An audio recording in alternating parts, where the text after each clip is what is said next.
Air mata Rasulullah dan kisah pilu wafatnya Abu Talib. Saat Abu Talib wafat, Rasulullah menangis. Dia tidak dapat menahan air mata yang keluar deras membasahi janggutnya.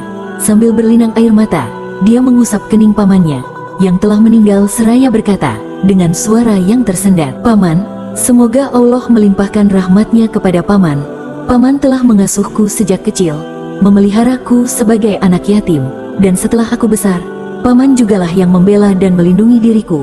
Atas jasa-jasa paman terhadap diriku dan terhadap Islam, Allah akan mengaruniai imbalan sebaik-baiknya, sepadan dengan imbalan yang dikaruniakannya kepada setiap orang yang beramal kebajikan dan berjuang di jalan Allah dengan jiwa, raga dan harta." Rasul sedih mengingat betapa besar jasa pamannya. Beberapa kenangan indah hadir dalam ingatannya. Rasulullah teringat akan perlakuan Abu Talib yang lebih mengutamakan dirinya daripada anak-anaknya sendiri. Dia teringat masa lalu, ketika pamannya akan berangkat ke negeri Syam.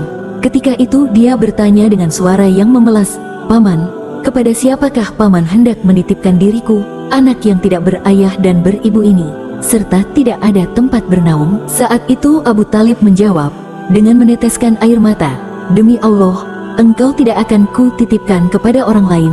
Lalu Abu Talib merangkul dan mencium keponakannya itu dan menaikkan dia di atas unta. Rasul teringat akan percakapan Abu Talib dengan seorang pendeta di Syam yang sangat mengkhawatirkan keselamatan dia, kemudian menganjurkan Abu Talib agar berhati-hati dan cepat pulang ke Mekah. Dan Abu Talib saat itu rela meninggalkan keuntungan yang diperoleh dari perniagaannya. Rasulullah teringat pula akan tindakan Abu Talib terhadap kaum musyrikin Quraisy yang melumuri dia dengan kotoran ternak dan darah.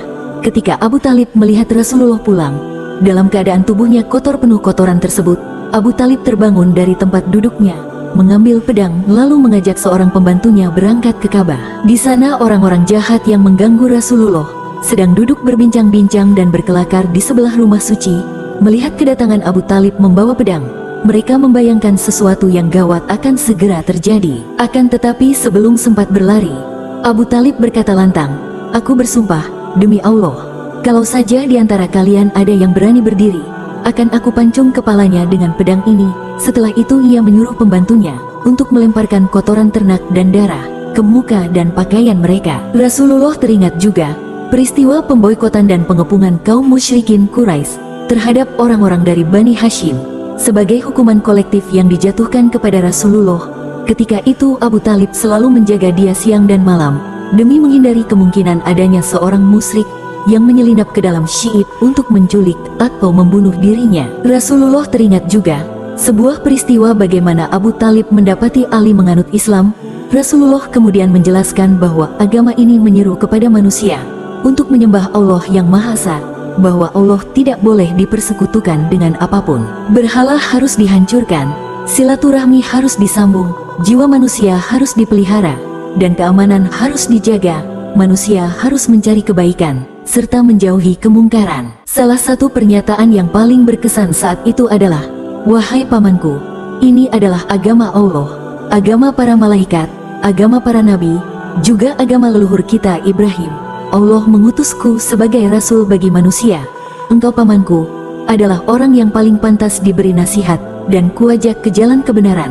Engkau pula pamanku, orang yang paling berhak menyambut seruanku dan membantu menyebarkan agama ini." Sejenak Abu Talib terdiam, kemudian berkata, "Muhammad keponakanku, aku tidak bisa meninggalkan agamaku dan agama leluhurku, tetapi demi Allah, aku tidak akan membiarkan sesuatu yang buruk menimpamu selama aku masih hidup." Selanjutnya, Abu Talib menoleh kepada anak kandungnya Ali dan berkata, "Wahai anakku, agama apa yang kau anut ini?" Ali menjawab tegas, "Ayahku, aku beriman kepada Allah dan Rasul-Nya. Aku percaya kepada apa yang dibawa Rasulullah.